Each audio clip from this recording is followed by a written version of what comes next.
Vous écoutez Après le vide, le podcast qui aborde les conséquences des violences sexistes et sexuelles sur nos vies. Je suis Romane, sophrologue spécialisée dans l'accompagnement des victimes de VSS, et je vous donne la parole sur ce podcast.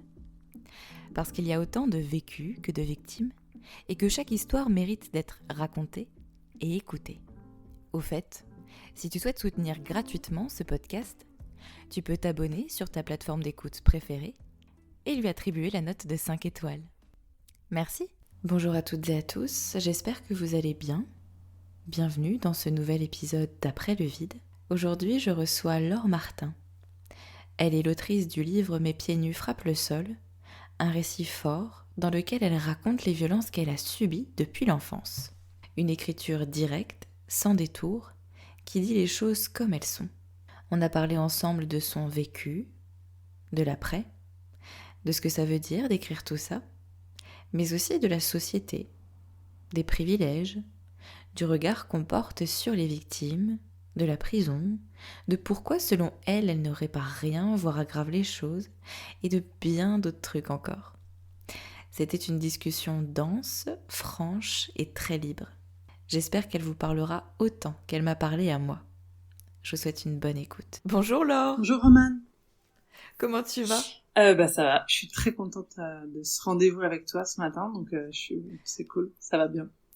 Plaisir partagé.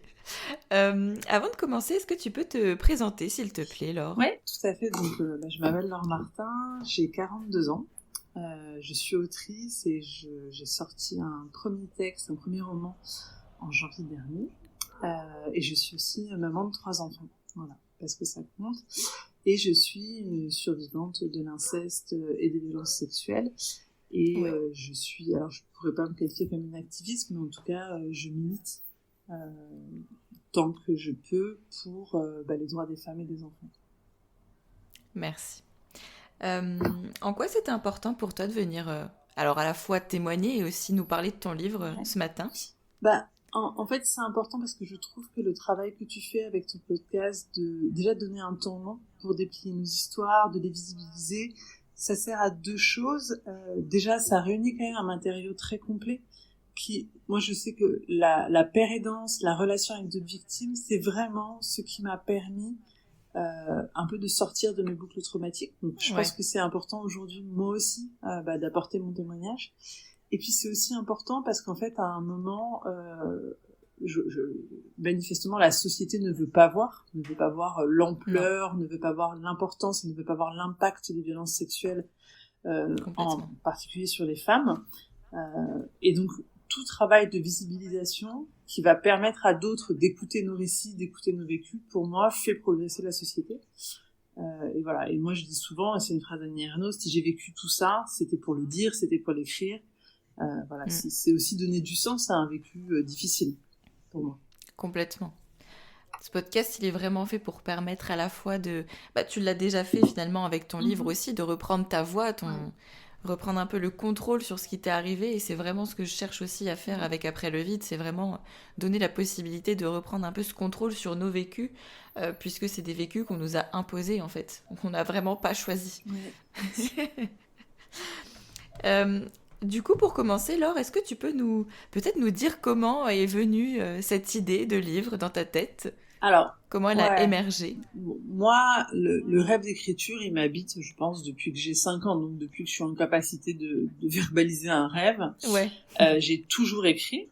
J'ai des cartons entiers de carnets, de journaux. J'ai fait plusieurs tentatives aussi de romans. Et puis, il y a 2 ans et demi, j'ai quitté mon job. Donc, j'avais un job de 4 sup, qui faisait sens, mais pas tant que ça. Et je me suis dit, en fait, là, c'est le moment. C'est-à-dire, si tu le fais pas maintenant, tu le feras jamais. Et donc, j'ai décidé un peu de pousser les murs de ma vie pour faire place à ce projet. Et l'écriture est sortie. J'avais d'abord l'objectif de finir ce texte. Je l'ai fini. Des amis l'ont lu, m'ont dit c'est vraiment bien. Ensuite, j'ai eu envie de le présenter à des éditeurs, de trouver un éditeur qui soit en respect de cette parole, parce que moi, je me méfie toujours, en fait, dans la publication de récits de violence, d'éditeurs qui veulent faire du sensationnalisme. Le côté, elle avait 10 ans, elle a vécu l'enfer. Moi, ça m'intéresse pas du tout, ce type de récit. qui font croire à des phénomènes exceptionnels. Donc j'ai fait une très belle rencontre avec mon éditeur Double Ponctuation. Et voilà, le livre est sorti en janvier et c'est un livre publié par une petite maison d'édition indépendante et engagée, puisque Double Ponctuation est une maison d'édition féministe et queer. Et en fait, on est assez content parce que 3 mois après la sortie, il est déjà réimprimé et c'est vraiment un livre. Oui, j'ai vu ça, c'est fou. Ouais, en fait, c'est un livre qui est porté par le bouche à oreille et du coup, voilà, pour moi, c'est extrêmement précieux de savoir que ce livre, cette parole circule, qu'il est lu. Et je pense que ça rentre un peu dans la même veine que ton podcast, en fait. C'est-à-dire, comment est-ce qu'on pose des récits et comment est-ce que... Ouais, vraiment. Voilà, moi, je suis convaincue que l'intime est politique, et notamment cet intime-là. Clairement. Moi, c'est vrai que quand je l'ai lu... alors, d'habitude, je suis du genre, tu sais, quand un livre me plaît, à le terminer d'un coup. Et là, en fait, je me suis dit non, parce que j'ai vraiment tellement aimé ton écriture, ta façon de raconter les choses, qui est à la fois violente, mais... quand même enveloppante, je trouve. En tout cas, je pense qu'en tant que victime, c'est aussi comme ça que moi, je pourrais raconter un peu mon histoire. Donc, c'est en ça que je me suis retrouvée. Et en fait, vraiment, je le lisais au compte-gouttes. Je me disais, non, je en garde encore pour demain soir, tu vois. Et vraiment, j'ai mis... j'ai dû mettre une semaine, en fait, à tout péter, à le terminer. Mais vraiment, j'étais en mode, non, je veux le garder encore un petit peu près de moi, quoi. Ouais, c'est ce que beaucoup de lecteurs nous font comme retour, c'est que c'est un texte, quand tu rentres dedans, en fait, il te happe. Donc en général, tu le lis d'une traite. Et je sais que j'ai des lectrices qui m'ont dit, je l'ai lu d'une traite, mais je vais le relire pour être sûre d'avoir bien. Et puis pour la forme, la narration, en fait, moi, ce que je voulais dans ce récit, c'était montrer la complexité, en fait. Ne pas être dans quelque chose de manichéen, montrer que on peut avoir vécu des violences, porter une souffrance extrêmement forte qui n'est pas à minimiser, hein, mais qu'il y a aussi d'autres choses en nous, des élans de vie, des constructions. Alors moi, je supporte pas de parler de reconstruction quand on a vécu des violences dans l'enfance, parce que au club. Parce que c'est ce que je dis. En fait, moi, je reconstruire, ça supposait qu'il y avait un État construit qui a été détruit. Oui. Moi, je me suis construite sur la violence sexuelle. Ça fait partie intégrante de moi. Ça a dessiné un chemin. Voilà, et ce chemin, je sais qu'il y a des gens qui me disent ah, mais t'as eu une vie horrible, et je leur dis non, j'ai vécu des choses horribles, mais j'ai pas eu une vie horrible. Oui. Voilà, j'ai pas une vie horrible.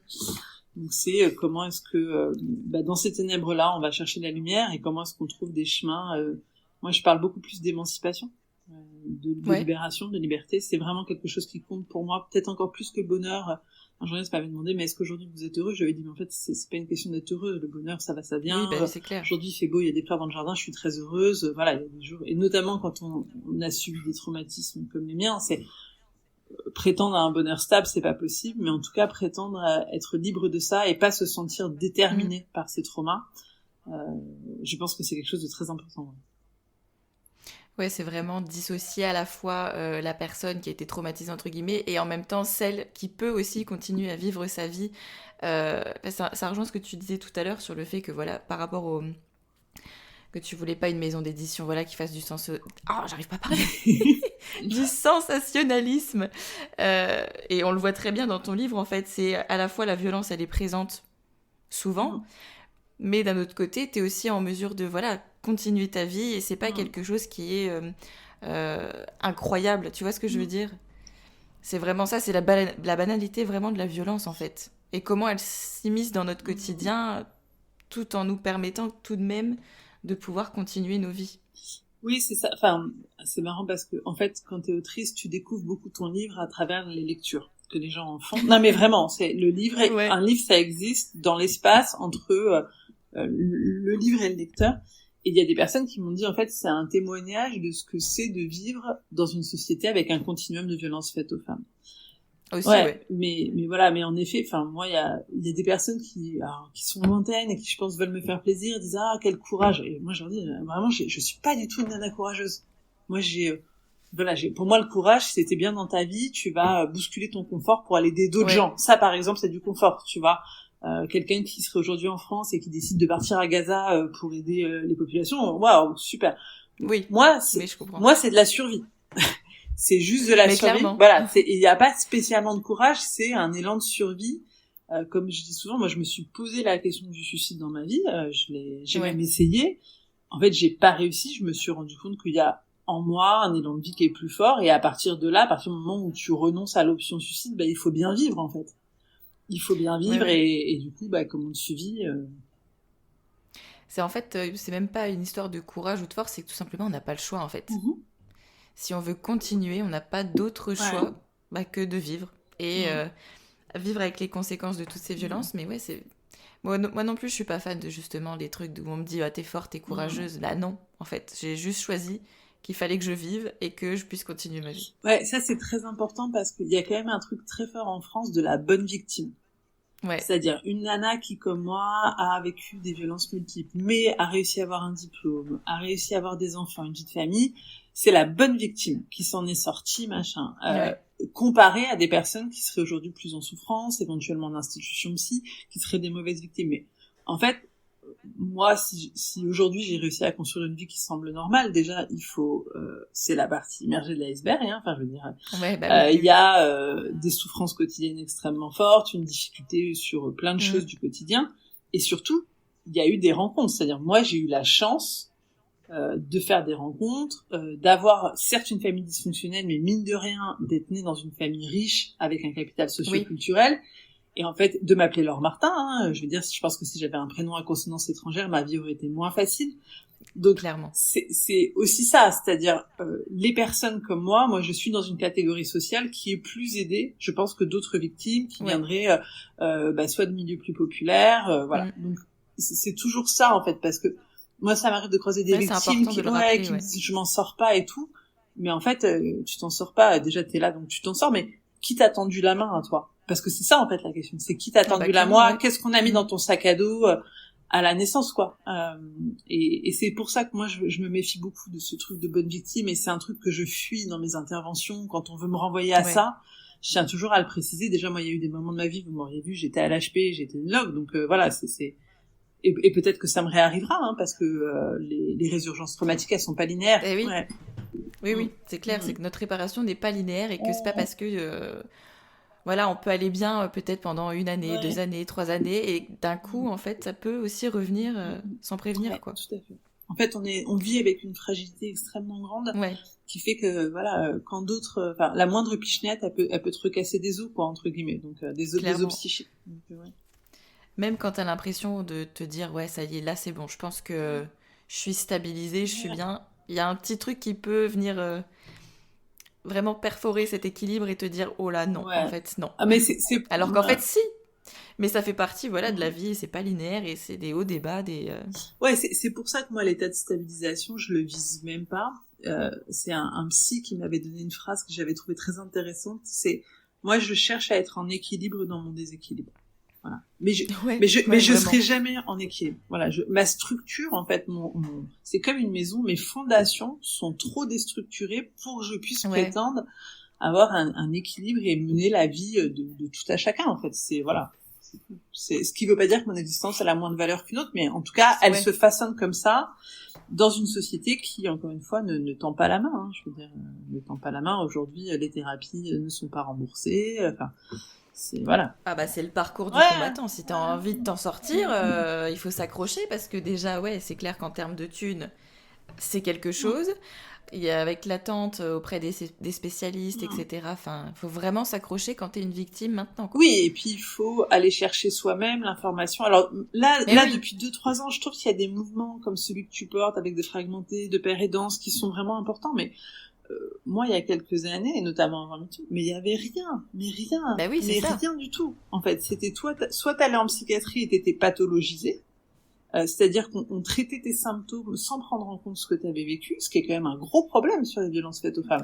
C'est-à-dire d'avoir des psys qui sont pas formés à la sociologie des violences faites aux femmes, c'est un souci.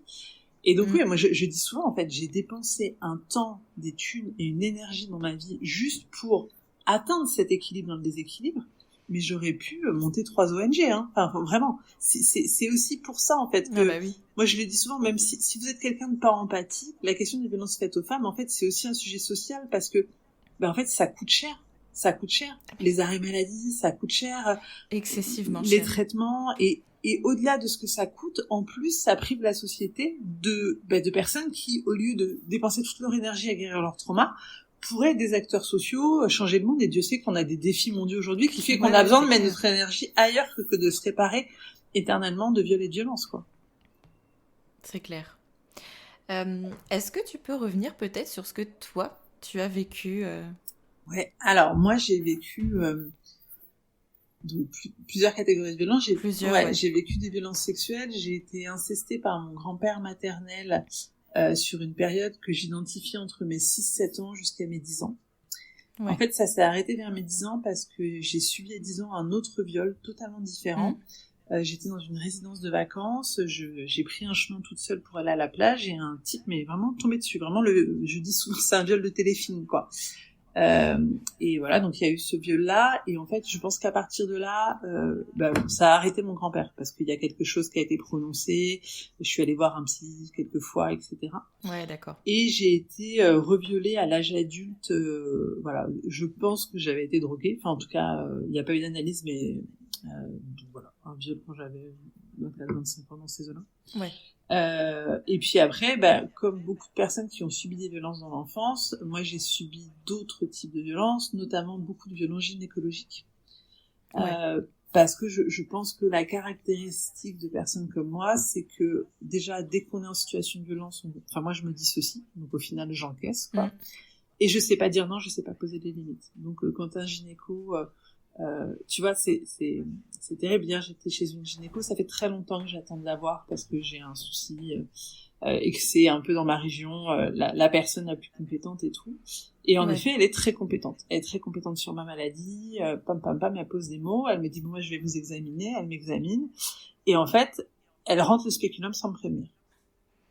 Ouais, alors que ça, c'est non. Alors que ça, et ça, tu vois, je reste encore aujourd'hui en sidération. Oui. Tu vois, et là je suis en train de rédiger un mail pour lui dire, en fait, je suis hyper contente que vous me suiviez. Alors, c'est une femme qui est âgée, mais c'est pas possible. C'est-à-dire, moi, me pénétrer sans me prévenir, sans me demander si c'est ok, même si, en effet, je suis venue pour un examen gynéco, c'est pas possible. Voilà, c'est pas possible.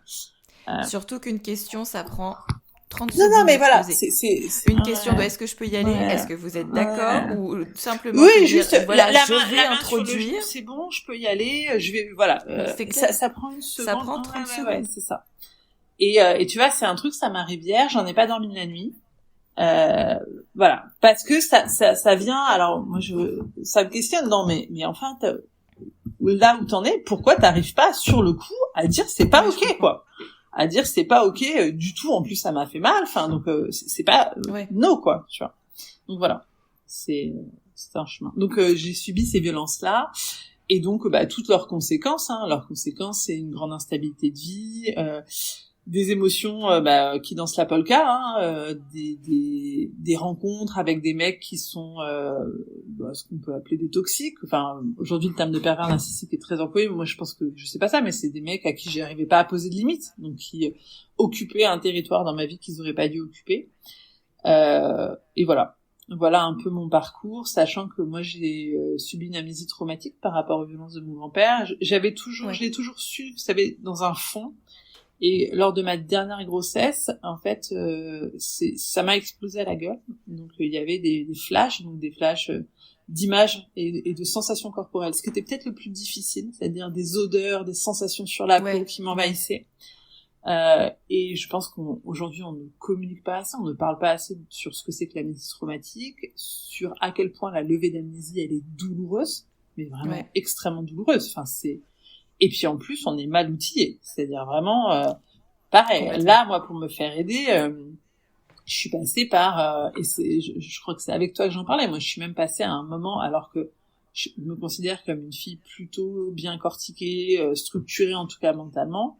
Moi, je me suis retrouvée un jour avec une énergie... En fait, j'étais tellement désespérée avec une énergéticienne. Oui, je m'en rappelle. Et qui me fait une ou deux séances. Bon, ça me faisait ni bien ni mal, mais un peu de bien. Je pense que le simple fait d'avoir une attention et qui en fait m'explique que si j'ai subi toutes ces violences, c'est parce que dans une vie antérieure, j'étais un violeur et que pour m'en sortir, il faut que je fasse un nettoyage karmique qui me coûterait 2000 balles. Et je suis sortie de ce truc avec une culpabilité énorme de me dire, bah oui, en fait, c'est la seule explication. C'est-à-dire, si j'ai vécu tout ça, voilà. Parce qu'il y a la question du pourquoi moi, elle se pose. Et heureusement qu'à ce moment-là, il y avait mon mec qui m'a dit, non, mais, on redescend, quoi.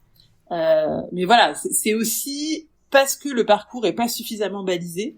On peut se retrouver dans des trucs comme ça. Je pense aujourd'hui, il y a une espèce de mode, qui est vu comme une niche commerciale de venir en aide aux victimes de violences, avec des propositions qui sont qui sont pas toujours structurées, qui ont pas toujours les bons fondements. Et le degré de culpabilisation pour toi d'imaginer que potentiellement dans une pseudo-vie antérieure, tu aurais pu être un violeur, mais pardon, mais déjà comment l'idée elle peut émerger chez cette personne, mais c'est horrible.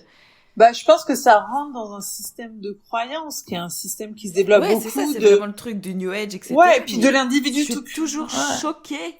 Vraiment, c'est la ligne aussi du développement personnel, c'est-à-dire c'est cette croyance que tout ce qui m'arrive, c'est parce que je l'ai vibré, c'est de ma faute, c'est ceci, c'est cela.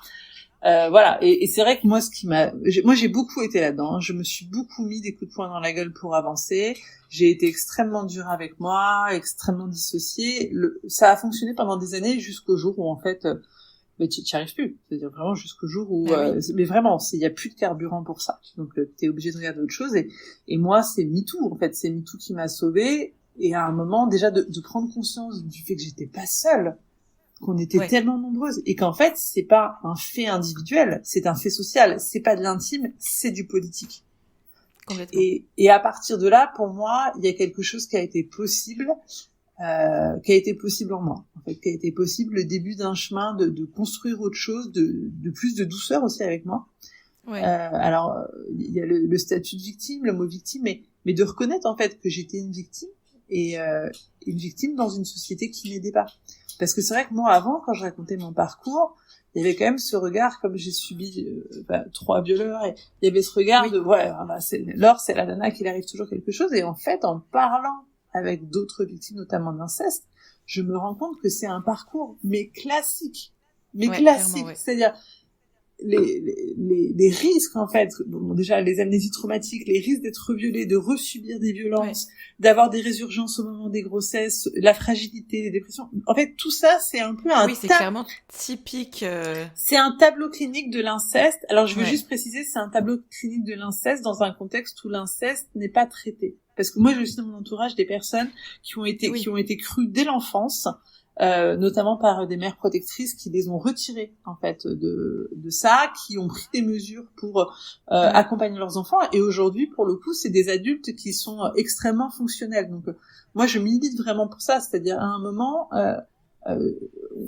malheureusement je pense que ça va prendre du temps pour éradiquer la violence sexuelle, pour éradiquer les comportements toxiques. En revanche, ce qui peut être fait dès maintenant, c'est une prise en charge des victimes, et moi je trouve que il y a beaucoup d'énergie qui est mise sur la sanction, le fait de faire des procès, d'emprisonner, et c'est important. Vraiment, je ne dis pas que c'est important, mais moi, je voudrais qu'on mette l'énergie aussi sur comment on répare, parce que donc moi, il y a eu des plaintes pour aucun des violeurs. Donc mon grand-père était mort quand j'ai eu ce retour d'amnésie traumatique. Le deuxième... Parce que c'est assez récent, je crois que tu m'avais écrit que c'était à peu près il y a 4-5 ans. C'était en 2018, ouais. Et il était déjà mort depuis plusieurs années, donc de toute façon, il n'y avait rien à faire. Et je pense pas, de toute façon, j'y serais allée, parce que moi, j'ai une famille qui est difficile, quoi, donc j'ai pas envie de m'en prendre plein la gueule encore. Et le violeur, donc quand j'avais 10 ans, n'a jamais été retrouvé. Et celui, quand j'étais donc adulte, j'étais allée au commissariat, et c'était, c'était une autre époque, mais j'étais montée chez lui, j'avais bu quelques verres, j'ai été droguée, ce qui lui a permis de faire des choses, mais donc c'était pas entendable un dépôt de plainte. Le flic lui avait juste dit: vous avez dû manquer de courtoisie, monsieur. Donc moi j'ai jamais eu de plainte, mais au final vraiment une plainte ça ne m'aurait pas réparé. Non, ça ne m'aurait pas réparé, parce que en plus quand tu vois les procès actuels, je veux dire c'est ce que j'allais dire, à mon sens aujourd'hui porter plainte, j'ai l'impression que c'est quelque chose qui bousille encore plus. Enfin, c'est une autre violence de toute façon, la violence institutionnelle, judiciaire. Donc voilà. Je suis pas sûre que ce soit quelque chose qui puisse aider vraiment à se réparer, hormis si tu gagnes ton procès, mais c'est quand même très très très très très très rare. C'est très rare, et même si tu gagnes ton procès, tu vas avoir quoi? Je suis même pas sûre. Tu vas avoir 10 000 balles, mais combien tu vas dépenser en psy pour réussir à survivre à ton procès? Tu vois, c'est pas... Non, vraiment, enfin, en tout cas, moi, c'est... Et puis aussi, je crois pas... Enfin, je veux dire, quand on dit que l'inceste concerne 10% des enfants, qu'il y a un viol toutes les 2 minutes et demie en France, on sait que l'inceste, en réalité, c'est bien plus de 10%, c'est plutôt de l'ordre de 15-20%. Je veux dire, moi, on va pas pouvoir mettre tout le monde en prison, en fait. Non. Donc, à un moment, je pense qu'on est nombreuses à militer dans les collectifs féministes infantistes en disant voilà, le but n'est pas de mettre 1/5 des hommes français en prison. Par contre, c'est de prendre un vrai virage, comme d'autres pays l'ont fait, pour protéger les femmes, pour protéger les enfants, pour que ces comportements ne se reproduisent plus, pour que les hommes qui violentent prennent conscience. Tu vois, il y a des femmes qui animent des cercles de parole pour hommes violents ou hommes ayant violenté. Moi, je trouve ça formidable. Enfin, j'aimerais la justice restaurative, etc. C'est super intéressant, je trouve, comme approche. Ouais. Et voilà. Et je pense qu'il y a quelque chose de ça. Parce que la prison, en plus, c'est quelque chose qui va venir renforcer encore plus la violence, puisque les conditions de détention, elles sont abominables. Ouais, moi, je vois pas en quoi ça pourrait les aider, en fait, à prendre conscience de quoi que ce soit, d'être en tôle. Personnellement, je suis de toute façon anticarcéraliste. Je pense que voilà, ça ne soigne pas. C'est-à-dire, ça ne résout rien. Et je pense que ça détruit encore plus. Enfin, ça détruit. Oui, sans compter ça bousille. Enfin, ça ne peut pas aider à prendre conscience de quoi que ce soit. Bah, surtout que la prison, c'est quand même pas, de ce que j'en sais, le meilleur endroit pour déconstruire ces biais patriarcaux, quoi. Voilà. Non, c'est pas trop. un endroit où tu vas te poser la question de l'empathie et de la douceur. Donc voilà, c'est peut-être que la prison pourrait devenir des centres de réparation, mais donc voilà, aujourd'hui. Mais ça, il faut la réformer complètement. Oui, en fait, il y a beaucoup de choses à réformer, mais c'est pour ça que le féminisme, voilà, est un biais qui peut changer le monde. C'est-à-dire, il y a vraiment quelque chose de l'ordre de renverser la table. C'est le nom de la dernière newsletter de Victor Toyon que j'aime beaucoup. Il y a une table à renverser là, il y a un virage à prendre, et il va falloir arrêter de gérer les choses à la marge. Enfin, en tout cas, pour moi, c'est important de le dire et de pousser. Et c'est pour ça que tu vas dans la promo du livre, moi je vais dans tous les espaces possibles pour parler de ça. C'est une promo qui m'engage beaucoup parce que ça coûte du temps, de l'argent. Mais parce que ce livre, en fait, il me permet aussi, il me donne une forme de légitimité pour parler de ces choses-là, pour expliquer et pour inviter, en fait. Mais je suis une petite fourmi parmi tant d'autres, mais je fais partie de ces femmes qui ont envie, en fait, que les choses changent. Et moi, j'attends pas d'expédition punitive, même si, bien entendu, il y a des jours où je suis animée par la colère. Il y a clairement des jours où je me dis, mais en fait, la solution, c'est d'être aussi violente avec les hommes qui sont violents avec nous, pour qu'ils comprennent. C'est-à-dire, est-ce que la solution, c'est de choper des hommes dans la rue pour les violer, tu vois, pour qu'ils comprennent ce que ça fait. Baptiste Beaulieu disait quelque chose d'hyper intéressant. Donc, il est homosexuel et il disait, beaucoup d'hommes aujourd'hui disent qu'on leur a pas appris le consentement. Lui disait, moi je n'y crois pas du tout, mettez un homme hétéro dans un bar gay, vous allez voir qu'il va vite comprendre ce que c'est que le consentement. C'est clair. Donc voilà, je pense qu'il y a des choses à ce niveau-là qui sont à travailler, quoi. Je sais pas si je dérive. Oui. Non, pas du tout, t'inquiète. Attends, j'essaie de rebondir parce que du coup on a dit plein de choses.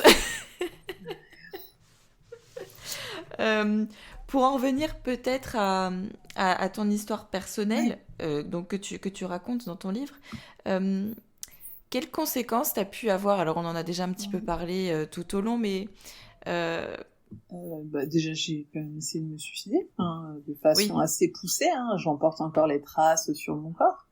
Donc il y a eu ça, il y a eu des dépressions, et après il y a une existence sur le fil, en fait, une existence. Moi, je vis au bord du précipice. Je vis au bord du précipice. Je sais très bien que je pourrais basculer dans une dépression un peu à tout moment. J'ai alors, ce qui est paradoxal, parce que on a de moi l'image d'une fille hyper forte, hyper solaire, et ce que je pense, je suis en partie, mais je vis au bord du précipice. Je peux tomber à n'importe quel moment, et il y a des endroits où le précipice est plus profond que d'autres, mais je peux tomber. Donc ça a eu cette conséquence, et puis moi ça a eu des conséquences physiques. Alors je sais pas si c'est documenté, mais en tout cas moi j'ai eu un retour d'amnésie traumatique qui s'est passé pendant ma 2e grossesse, qui s'est accompagné de douleurs physiques terribles, avec d'abord des processus de nécrobiose de fibromes, qui sont des choses qui font très très mal, de fibromes utérins pendant ma grossesse, donc c'était très dur. Et ensuite, après l'accouchement, je me suis mise à saigner, mais à saigner tout le temps. À saigner vraiment de façon abondante. On a diagnostiqué une endométriose. Ils ont diagnostiqué, on m'a donné des traitements, les saignements n'arrêtaient pas. Les flashs étaient là, etc. Donc moi, j'ai fini par subir une opération pour arrêter ses saignements. Voilà, l'opération, déjà, c'est pas forcément très bien passé. Aujourd'hui, c'est des opérations qui sont remises en cause pour l'endométriose. C'est un peu de la boucherie, je pense que, voilà, aujourd'hui, on peut le dire avec quelques années de recul. Et donc, ouais, j'ai ces conséquences. Et aujourd'hui, je vis avec des douleurs dans le bassin extrêmement fortes, qui sont des douleurs post-opératoires. Ce que je te disais, c'est qu'il y a un épuisement du corps. Vraiment, il y a une forme de fatigue chronique qui s'installe et qui ne se déloge pas, qui font que voilà, j'ai vraiment besoin de plus me reposer que la moyenne. Et les conséquences, c'est principalement ça. Et puis après, bien entendu, moi, en conséquence, tu vois, je compare avec moi, j'ai un frère et une sœur. Là, on arrive tous un peu dans les mêmes âges. Et donc moi, je suis née d'enfant d'ingénieur, donc vraiment milieu bourgeois. Mon frère et ma sœur, aujourd'hui, ont des vies de bourgeois, c'est-à-dire gagnent très très bien leur vie, ont constitué un patrimoine, tu vois, sont dans des carrières qui se développent. Moi, je suis pas du tout là. C'est-à-dire, moi, je suis dans une forme de précarité financière assez importante. Voilà, parce que aujourd'hui, je pense que la moitié de mon temps, tu vois, sur une semaine de 35 heures, la moitié de mon temps, moi, c'est gérer ma santé, en fait. C'est la charge mentale de la santé physique et psychique, elle est très importante. J'ai de la kiné un peu tout le temps. Voilà, et j'ai un corps qui ne se répare plus. Je pense du fait de cette espèce de fatigue et d'usure. On sait qu'il y a qu'on meurt prématurément quand on a subi ce que j'ai dans l'inceste. Tu vois, je me suis fait une entorse il y a 5 mois, et en fait, cette entorse ne se recolle pas. C'est-à-dire, je vais probablement devoir être opérée, et la moindre blessure prend des proportions comme ça.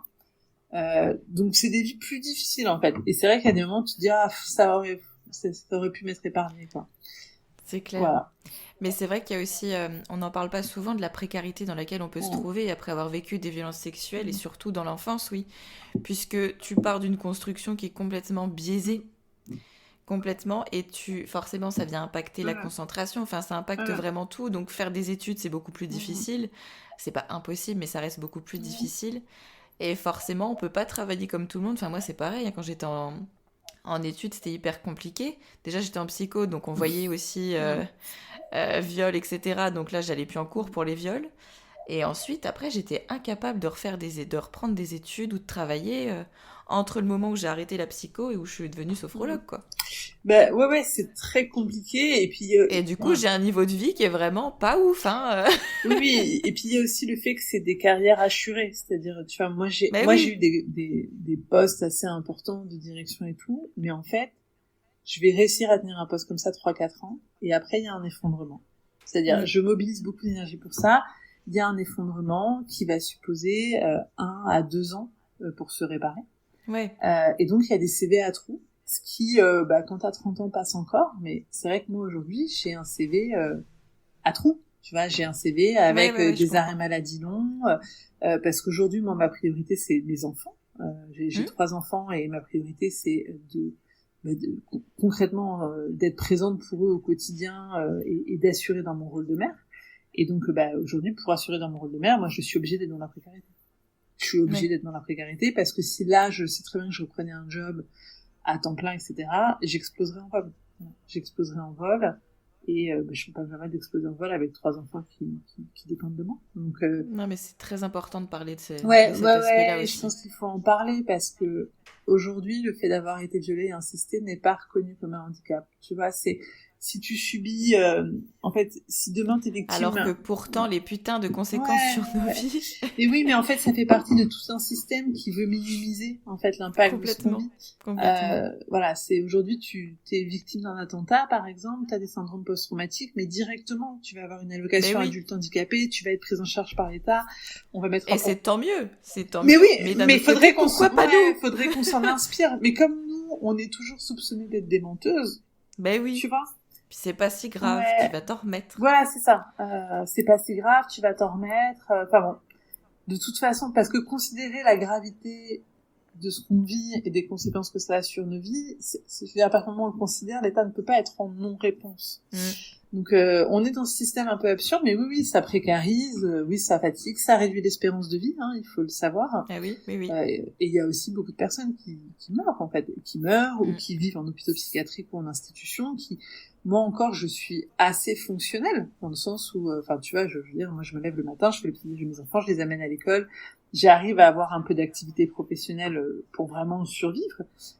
Mais je connais plein de victimes qui ne sont pas capables de ça, en fait. Bah oui. Et c'est pas qu'elles sont pas capables parce qu'elles sont connes, molles ou quoi que ce soit. Non, c'est que le traumatisme est tellement important que ça paralyse oui. Et que ça empêche toute action. Ouais. Et puis moi, tu vois, il y a aussi des trucs... je tiens vraiment à le dire parce que je pense que c'est extrêmement important. Moi, aujourd'hui, par exemple, si j'ai une maison, c'est parce que mon père est décédé de façon prématurée, m'a légué un petit héritage qui m'a permis, en fait, de faire un investissement. Ça, c'est une chance. Mais on est rare en France, les personnes, tu vois, à hériter. Donc il y a aussi ça. Tu vois, il y a clairement des coups de pouce que d'autres n'ont pas et qui font une vraie différence. On va pas se mentir, ça fait une vraie différence. Tu vois, quand tu touches 60 000 balles d'héritage et que ça te permet de sécuriser un logement qui est quand même un peu une base, c'est pas rien, quoi. Donc moi je le dis, je pense que c'est important de le dire parce que j'entends beaucoup de victimes qui se culpabilisent de pas s'en sortir. Voilà, quoi. Se lever le matin, même si tu te lèves pas, être vivante, c'est s'en sortir, quoi. C'est quand même, c'est déjà cool. Chacune son chemin, voilà, c'est... Et puis à la fois ça peut prendre du temps, comme il y en a qui vont se remettre très très vite, mais ça encore ça fait partie de comment tu as été aussi éduqué dans ton enfance, si tu as eu justement, si tes besoins, si on a répondu à tes besoins, si on t'a sécurisé, si on t'a protégé, on le sait que ça permet justement de se remettre mieux, entre guillemets. En tout cas, de minimiser les conséquences. Quelqu'un qui a eu une enfance très très heureuse, avec des parents qui étaient très présents, etc., ça va devenir quelqu'un, un adulte avec des bases plus solides qu'une personne qui aurait été fragilisée, on le sait. Ah c'est sûr que quand tu es cru par ton entourage et ta famille, et que tu es soutenu par ton entourage et ta famille, ça veut dire qu'ils considèrent que tu as cette difficulté. Moi, je dis souvent, c'est comme si on m'avait amputé une jambe à la naissance. Voilà. Je ne vis pas la même vie que vous qui avez 2 jambes, on m'a amputé une jambe à la naissance. Soit t'as un entourage qui reconnaît ça, ce qui veut pas dire que je dois rester, tu vois, soit t'as un entourage qui reconnaît ça et qui t'accompagne dans le fait de considérer, parce que moi je considère que c'est un handicap, cette absence de fondation comme un handicap et qui est suffisamment intelligent, qui s'informe, etc. Soit t'as un entourage qui est dans le déni, et là, oui, ça continue à détruire, quoi. Et puis après, tu disais, il y a des personnes qui s'en remettent vite. Moi, je me méfie beaucoup de ça, tu vois, parce que... Alors quand je dis vite, c'est mieux, en fait. Je me suis mal exprimée. C'est, avec les capacités, justement, parce qu'elles ont été sécurisées, protégées, etc., ça a moins d'impact et de conséquences à long terme que d'autres personnes. Moi, je prends mon exemple, le viol que j'ai subi adulte. Ça a été très dur pendant 24 heures. Je suis allée au commissariat, je suis sortie du commissariat. J'ai vraiment senti que je pouvais basculer justement dans le précipice dont je te parle. Et que si je basculais à ce moment-là, je m'en sortirais pas. Donc je me suis accrochée un peu à la roche. Je suis allée bosser et j'ai décidé que c'était un non-événement. Et c'était une époque de ma vie. Alors c'était il y a longtemps, je pense que des jeunes femmes pourraient être choquées de ce que je dis, mais moi c'était une époque de ma vie où je disais à tout le monde, mais ça va. Je veux dire, se faire violer, c'est comme se faire casser la gueule, on se relève et on y va. En niant totalement la dimension intime. Alors c'est aussi une époque où moi, le livre King Kong Théorie de Virginie Despentes m'a sauvé la vie, où en fait elle a dit, aujourd'hui vivre dans la société, c'est prendre ce risque-là. Donc soit tu l'assumes, soit tu l'assumes pas. Et elle légitime pas du tout le viol. Ce livre est fondamental, moi je pense, pour une construction féminine et féministe. Et donc moi pendant des années j'étais la badass. C'est la badass du viol, quoi. Voilà, c'est bon. Voilà. Et je l'ai été pendant très longtemps, très très longtemps. Et c'était. J'étais comme ça aussi. Pourtant je me suis fait violer entre 2015 et 2016. Donc c'est encore quelque chose qui est assez ancré, je pense, justement, dire non, mais c'est rien. Puis de toute façon, on nous fait comprendre que c'est pas grand-chose. On nous fait comprendre que c'est pas grand-chose, et donc en fait, tu te construis, si tu veux, un peu. C'est comme, je te reprends ma métaphore de la jambe en moins. Tu dis c'est pas grave, donc tu vas marcher en en mettant tout ton poids de corps sur l'autre jambe, tu dis ah regardez, j'ai même pas besoin de protège, j'avance et tout. Ouais. Sauf qu'à un moment tu finis par te déboîter la hanche, faire une chute grave, tu vois. Voilà, il y a aussi quelque chose de ça, c'est-à-dire tu peux, enfin peut-être qu'il y a des personnes, d'ailleurs moi je suis convaincue qu'il y a des personnes qui pendant des années décident de mettre ça de côté. Et notamment dans la génération au-dessus de moi, je pense qu'il y a beaucoup de femmes qui n'avaient pas le choix que de se construire comme ça, avec d'autres conséquences probablement, mais voilà, aujourd'hui je pense que c'est plus possible. On a pu apporter ça, c'est pas possible. Est-ce que tu as pu, alors je sais que non, mais je te pose la question pour que tu nous répondes, être soutenue par ta famille? Alors, ça dépend ce que tu appelles famille. Ma famille... je parle au sens large pour te permettre justement d'avoir pouvoir exprimer ce que tu veux dire. Ma famille, donc le viol qui m'est arrivé quand j'avais 10 ans, non, j'ai pas du tout été soutenue. J'ai été vraiment dressée comme on dresserait un animal à faire comme ça. Donc, quand c'est arrivé, ma mère a dit « Qu'est-ce que c'est encore que cette histoire ?» Mes parents venaient de se séparer, elle a appelé mon père qui n'a pas daigné de se déplacer en pensant que ma mère disait ça pour le faire chier. Et on est repassé tous les jours au même endroit. Ma mère a voulu finir les vacances à cet endroit. On est repassé tous les jours par le lieu où j'avais été violée. Tous les jours, pendant une grosse semaine, voire 10 jours. J'ai dû remettre le short qui avait été taché de sang, qui avait été lavé. Donc il y avait vraiment un code implicite de tu te relèves, t'avances, tu fermes ta gueule. Aujourd'hui, l'hypothèse que j'aimais, parce que c'est toujours difficile d'imaginer que sa mère est un monstre, c'est de me dire qu'elle-même a subi des violences dans l'enfance. C'est une hypothèse, et que pour survivre, elle s'est enfermée dans une extrême dureté, et que sa transmission mère-fille, c'était de me dire sois extrêmement dur. Ça pourrait effectivement, parce qu'on sait que c'est possible d'avoir ce genre de comportement. En fait, comme c'est très difficile pour moi d'accepter cette dureté à mon égard, voilà, moi je me suis construit une hypothèse interprétative qui n'est pas une vérité, qui est ma vérité, en tout cas qui fait tenir mon histoire vis-à-vis de ça. Donc j'ai pas du tout été épaulée. Moi à mon époque fallait pas en parler parce que tu risquais de traumatiser les autres enfants. Donc non, j'ai pas été soutenue. Et quand j'ai eu la levée d'amnésie traumatique, je pense que il y a mon frère qui m'a cru et je pense que ça a été extrêmement précieux pour moi. La famille du côté de mon père, tout le monde est mort entre guillemets, donc il y a pas tellement de ça. J'ai des cousines qui me croient, etc. En revanche, ma famille maternelle, c'est un mur, c'est-à-dire ma mère m'a expliqué que de toute façon j'avais toujours été folle depuis l'enfance, parce que c'est toujours l'hypothèse quand t'as subi de l'inceste, c'était la folle de la famille. Donc ma mère, donc si tu veux, on te renvoie de tu vois, t'as essayé de te suicider à 13 ans, c'est bien que t'as un problème.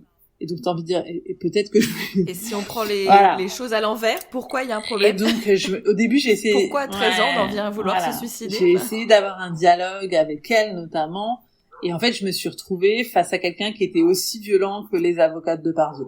Vraiment à mon égard. C'est-à-dire une procédure à charge en me disant, ah ouais, et de quelle couleur était le pédant de ton grand-père? Eh ben non, tu vois, il était pas rose, il était couleur abricot. Et là, je me suis dit, et heureusement, mon thérapeute m'a dit, ok, mettez pas le doigt là-dedans. Donc là, aujourd'hui, j'ai plus aucun contact avec ma famille. Ce qui est pas grave, en fait. C'est pas, parce que, enfin, en tout cas, avec ma famille de sang, on va dire. Ce qui est pas du tout quelque chose qui me manque. Parce que de toute façon, c'est une famille, moi j'ai été placée à l'aide sociale à l'enfance, c'est quand même une famille qui pour moi est dans des liens toxiques depuis très longtemps, donc le sujet se pose pas en fait aujourd'hui. Oui, c'est vraiment des limites que t'as posées là, en mode stop, c'est bon, je m'éloigne de tout ça. Pour le coup, les fréquenter me ferait tomber dans mon précipice. Aujourd'hui, peut-être que ça évoluera, mais aujourd'hui les fréquenter, j'ai quand même ma tante qui m'a envoyé un message qui veut plus ou moins dire que pour elle je suis morte, enfin tu vois, rien n'est plus dur pour moi que... C'est toujours agréable. Ouais, voilà, mais j'ai envie de te dire, je m'en fous. C'est-à-dire, moi, l'amnésie traumatique, elle est arrivée en 2018. J'ai parlé de l'inceste l'année dernière, dans ma famille. J'ai parlé de l'inceste parce que il y a dans ma famille des cas de bipolarité, des cas de personnes qui ont des troubles psy, il y a eu des dépressions, il y a des personnes qui ont des phobies, tu vois, ce genre de choses. Et en fait, à un moment, moi, je veux juste remettre l'info dans le système et chacun s'en saisira ou ne s'en saisira pas.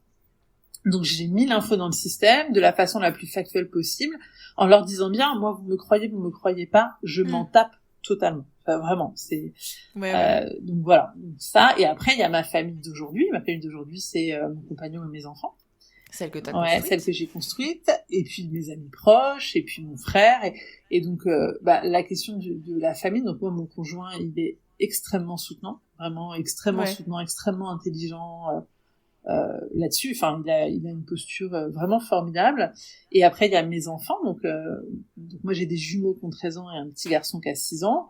Donc le petit garçon qui a 6 ans, ne comprend rien et c'est normal. Enfin, c'est que voilà, ma famille n'a pas été très gentille avec moi. C'est des mauvais enfants.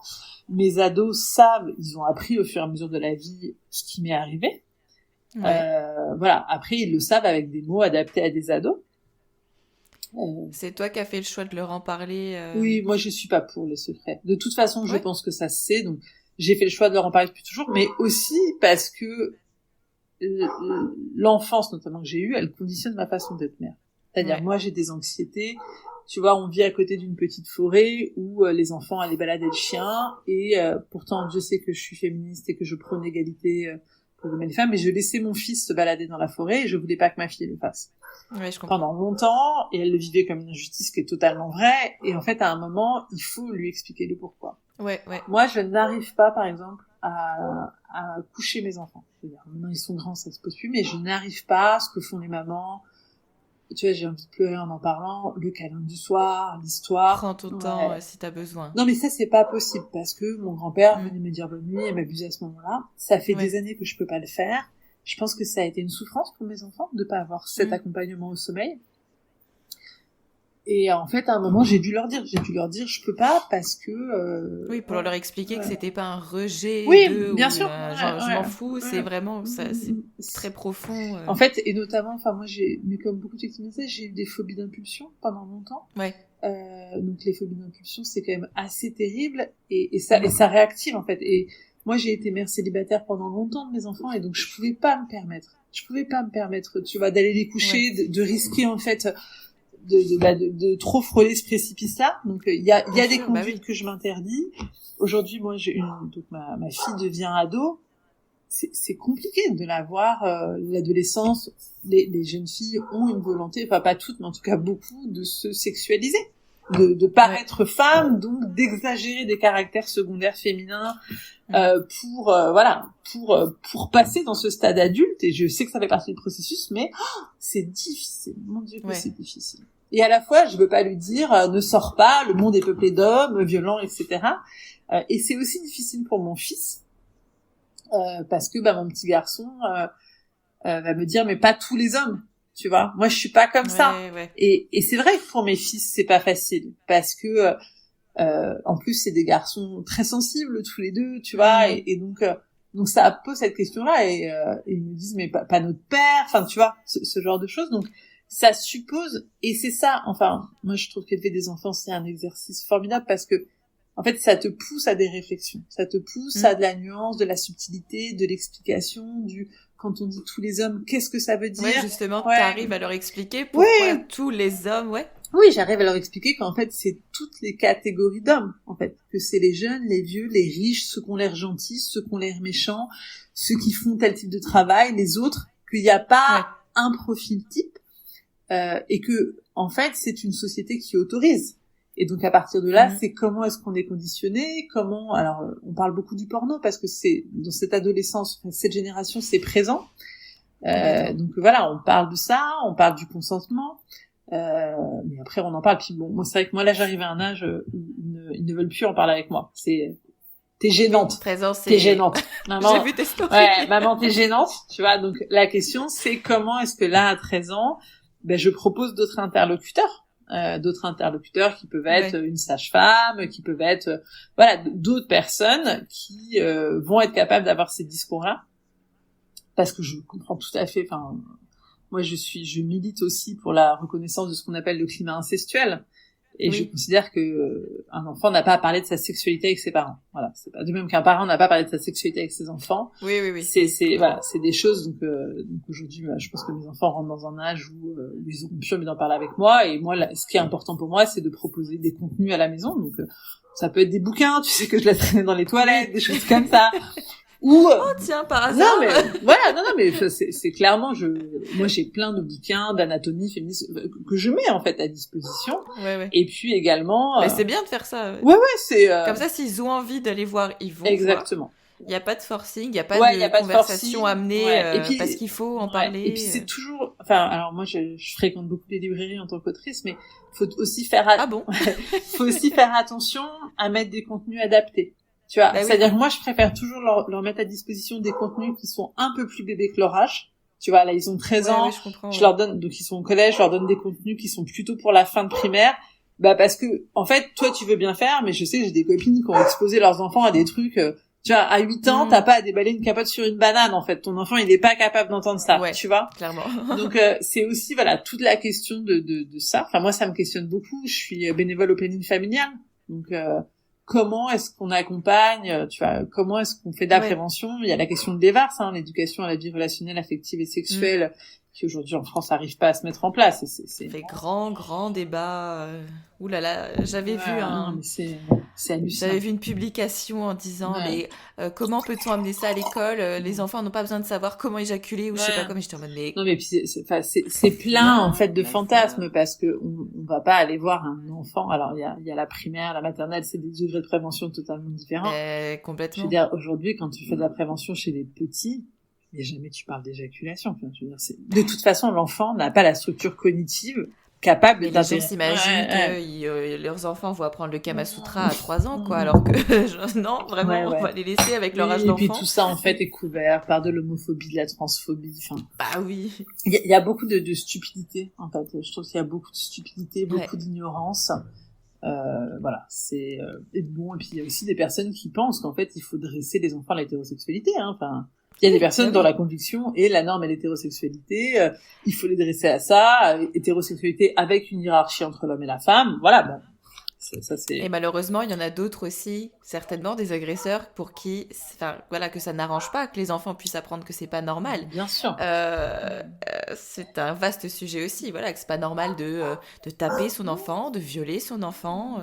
C'est pas le consentement qui existe, etc. Ouais, ouh là là, puis en fait, il y a aussi toute la question de l'incestuel. Tu vois, vraiment, qui est très présente. Moi, je le vois, j'ai une très bonne amie, sa fille a 7 ans, elle prend des bains avec sa fille toutes les semaines.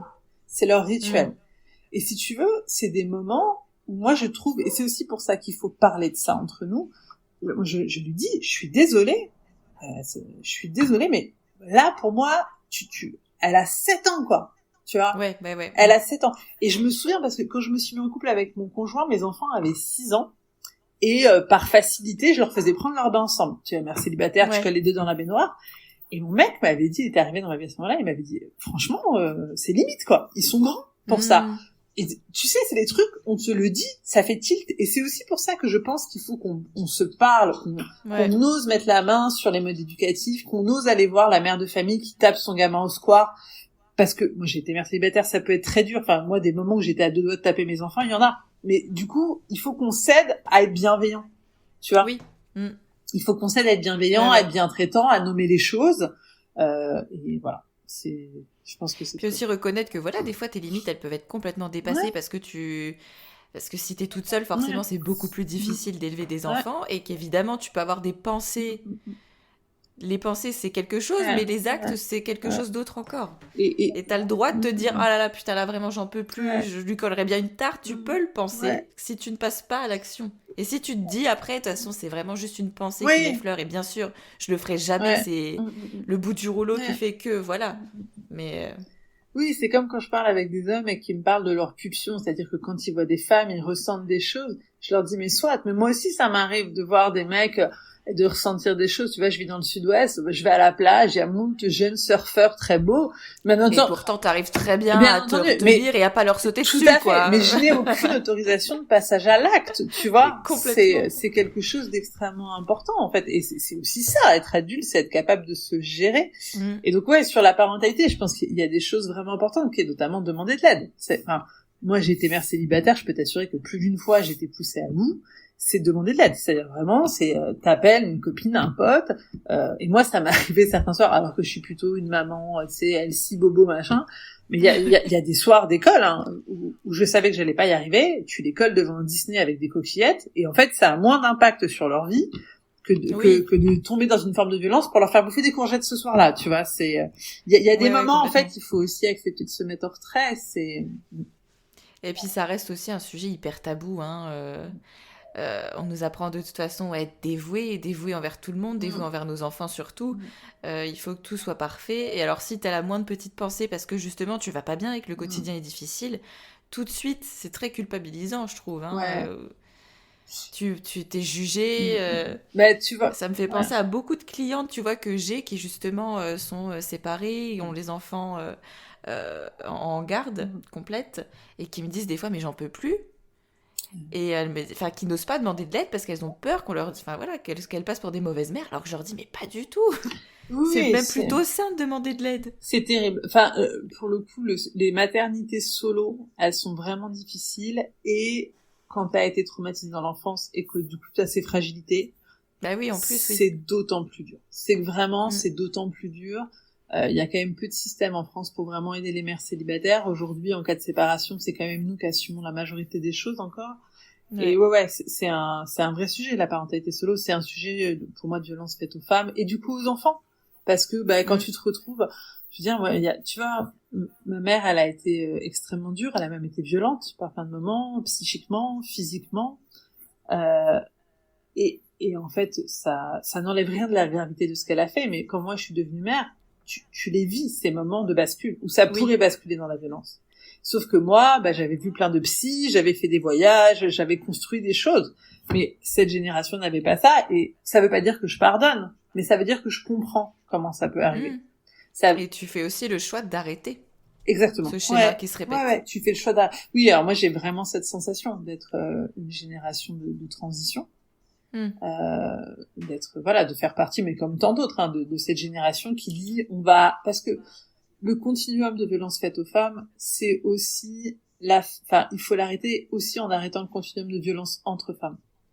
Ouais. Moi, ce qu'apportent les jeunes féministes aujourd'hui, c'est tellement merveilleux et émouvant. Enfin, moi, j'ai grandi dans une époque où la sororité, ça n'existait pas. Où en fait, pour t'en sortir en tant que femme, fallait écraser les autres femmes. Et j'en parle dans mon livre. J'en parle de ce chemin-là. Moi, j'étais misogyne dans une société misogyne. Et donc la compétition entre femmes, ce genre de choses, c'est quelque chose de terrible. Et aussi la transmission, la perpétuation de la violence. C'est comme quand tu parles de l'excision, j'arrive jamais à le dire, qui sont en général œuvrées par des femmes, etc. C'est comment est-ce que de femme en femme on reproduit cette violence? Parce que dans des sociétés éminemment violentes, en fait, on dit à une fille, pour te protéger de la violence, il faut soit vivre renfermé, soit être extrêmement dur avec toi-même en cas de viol et de violence, fermer ta gueule, parce que ouvrir sa gueule, je pense que pour ces générations, c'était aussi un grand péril, tu vois l'histoire de la psychiatrie féminine, c'est quand même hallucinant. C'est-à-dire la plupart des femmes qui avaient du post-trauma suite à des viols ou qu'en parlaient finissaient dans des HP avec des violences extrêmement graves. Moi, j'ai une grand-mère, alors je ne sais pas ce qui lui est arrivé, même si j'ai des soupçons. Moi, j'ai une grand-mère qui a été internée, médicamentée, qui a subi des électrochocs. Tu vois, voilà, c'est la femme de mon grand-père ancesteur. Donc c'est aussi ça. C'est comment est-ce qu'on arrête en fait de transmettre cette posture par rapport au trauma. C'est vrai qu'on est élevé à en devant entre guillemets détester les autres femmes, quoi. C'est ce que tu disais tout à l'heure. Enfin, peut-être moins maintenant évidemment. Ouais, je pense que maintenant il y a toujours une compétition entre les femmes. Et je pense notamment, tu sais, quand un truc très très bateau, mais quand t'apprends que ton mec te trompe. Tu vas pas péter la gueule au mec. Tu vas péter la gueule à la meuf. C'est elle qui prend tout. Alors que pourtant, lui aussi, il est complètement responsable. Et à la limite, elle... Mais tu vois, ces biais-là, c'est dingue parce que j'ai un couple d'amis qui étaient ensemble depuis 20 ans, qui ont 3 enfants. Et ils se séparent parce que le mec trompe la nana et décide de partir avec... Puis en plus, un peu le cliché, mec crise de la quarantaine, part avec une fille de 15 ans de moins et tout. Et il se trouve que j'ai beaucoup soutenu mon ami dans cette séparation, et je l'ai beaucoup soutenu avec un discours ultra violent à l'égard de l'autre femme. Et même en ayant des mots durs, en disant mais cette nana c'est une briseuse de famille, ce genre de choses. Parce que aussi, c'est vrai que moi j'ai une espèce de code éthique qui est que, voilà, je trouve que ça se fait pas. Enfin, notamment dans des cas comme le leur, ça se fait pas de se taper un père de famille. Enfin voilà, il y a des trucs. Après c'est ma petite morale peut-être des résidus cathos, mais et donc j'étais vraiment à fond contre cette nana, et puis en fait plusieurs amis m'ont dit mais c'est quoi ton positionnement de merde en fait? C'est le mec qui brise sa famille, c'est pas la nana qui brise sa famille. C'est le mec qui à un moment, parce qu'en fait, accuser les nanas, c'est rester dans cette espèce de présupposé implicite que le mec peut pas résister à un petit cul. Alors que si, il peut résister. Oui. Tu vois, bien sûr que si, il peut résister. Et que oui, et que du coup, elle, si elle a aussi cette possibilité d'être avec ce mec, c'est qu'il a bien voulu aussi. Oui, et puis à la limite, la nana, elle tente son jeu. Enfin, tu vois, elle est célibataire, le mec lui plaît, elle est pas responsable de la vie des autres. En fait, celui qui est caution du respect de sa famille, c'est plus lui que elle. Mais ces biais misogynes, enfin voilà, encore une fois, moi j'aime pas du tout les discours de super-héros. Je veux dire, moi j'ai grandi dans une société misogyne, raciste, classiste. L'œuvre de ma vie sera de déconstruire ces biais misogynes, racistes, classistes. Et si tu veux, tu penses que t'as fait le ménage, il y a une nouvelle situation, et t'es là, tu dis. Il y a toujours des choses à déconstruire. C'est ça. Je crois que le résidu, ou le résidu de misogynie, ou le résidu de racisme ou de classisme, et donc oui, c'est un chemin de vie et qui probablement ne sera pas abouti à la fin de ma vie, mais j'espère avancer le plus possible là-dedans, quoi. Donc ouais, cette question de la misogynie. Mais au moins t'es dans ce processus de te dire, en fait j'ai un petit peu merdé sur cette façon de penser, et je change la façon dont je pense. Ouais. Et c'est ça qu'il faut faire de toute façon. Oui, c'est en tout cas c'est le meilleur comportement entre guillemets à adopter. Ça correspond pas à mes valeurs éthiques et je pense. Tu sais te remettre en question aussi, et c'est ça qui est important. Alors je sais pas si c'est tant me remettre en question. Pas te remettre en question, mais voilà, plus dire ok, c'est vrai que j'ai eu cette pensée et finalement en pensant différemment, je peux comprendre autre chose. En fait, surtout, ce que j'ai appris à faire, c'est à bien m'entourer et à être ouverte à ces questions-là. Tu vois, par exemple, j'ai eu un échange, j'avais posté une story sur ce qui se passe à Gaza, et une autrice s'appelle Cécile C, qui est très impliquée, qui milite beaucoup, en fait, pour la protection du peuple gazaoui et pour un cessez-le-feu, etc., m'a complètement rebousculé là-dedans, en me disant, en me montrant, que j'avais des biais racistes dans la considération de ce conflit, etc. Et donc, c'est sûr que sur le moment, ça fait pas plaisir. Tu vois. Mais en fait, je la remercie, elle avait raison. Et moi, donc, je remercie toute personne, qui peut m'aider, en fait, à me faire évoluer. Oui, complètement, ouais. Par contre, aujourd'hui, ces évolutions, je les accepte de personnes que je considère de confiance. C'est-à-dire, quand c'est pas des gens qui peuvent se permettre tout et n'importe quoi. Oui. Enfin, c'est pas se permettre tout et n'importe quoi, mais c'est, voilà, j'accepte d'être influencée par des personnes que je considère plus avancées que moi dans un chemin de par exemple, de déconstruction décoloniale, ce genre de choses.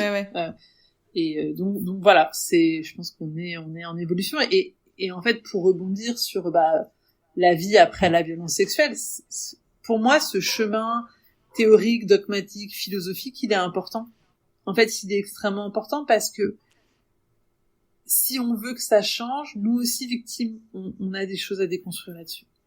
Ouais. On a des choses à déconstruire. La façon dont on se considère parfois est misogyne. Dont on se regarde nous-mêmes en tant que victime est misogyne. Ouais. J'ai pas su assez me battre, j'ai pas su machin, pourquoi j'étais en sidération, ce genre de choses. Et donc voilà, c'est un chemin de vie. Complètement. Ouais. Quel message t'aimerais faire passer aux personnes qui vont t'écouter ? Oh, mon Dieu. C'est la pire question. Non, c'est pas la pire question. Déjà, il y a un message qui est je pense que j'invite vraiment beaucoup de gens à lire mon livre. Que les choses soient claires, hein. Quand t'es autrice d'un livre comme le mien, tu gagnes 1,60 € par exemplaire. J'y consacre mes journées entières, donc voilà. Tu es millionnaire, je pense. Non mais en fait, j'invite pas à lire ce livre pour des raisons économiques. Je tiens toujours à le dire parce que je pense que c'est un texte. En fait, il y a beaucoup de gens qui me disent que ce texte il déplace le regard. Il propose quelque chose de différent, qu'il a une énergie différente et que c'est un texte à lire. Tu vois, il y a même des gens qui disent que c'est un texte d'utilité publique. Et donc, je vous invite à lire ce texte, à le faire circuler, parce que aujourd'hui, en fait, il y a deux choses. En fait, il y a beaucoup d'apports théoriques qui sont faits par les féministes et qui sont extrêmement importants. Et après, il y a beaucoup de mise en lumière de victimes, mais qui sont mises en lumière dans des processus de vulnérabilité extrêmement fortes. Tu vois, je parle de Caroline Darian, Gisèle Pellicot, toutes ces femmes, les victimes de Depardieu, qui sont mises en lumière dans des moments de grande vulnérabilité. Et en fait, je pense que ce livre, il est important parce que, tu vois, un homme m'a dit, c'est une expérience en GoPro dans le corps d'une femme. Ouais. Il y a un autre mec qui m'a écrit en me disant, avant je savais, maintenant je comprends. Et je pense que c'est un livre qui aide vraiment, d'une part, à conscientiser qu'est-ce que ça produit sur une existence. Ouais. Et d'autre part, beaucoup de victimes me disent en fait merci d'avoir mis ces mots-là parce que je me reconnais, en fait je reconnais mon vécu et le fait de le poser. Donc voilà, c'est peut-être en parole d'invitation, c'est à lire ce livre et à le faire tourner parce que ça me semble important et puis ça m'a demandé énormément de travail aussi de mettre ça en œuvre. Donc, oui. Voilà, accessoirement. Et... Tous les liens seront en barre d'infos de l'épisode. Et ben merci beaucoup. Merci beaucoup Romane.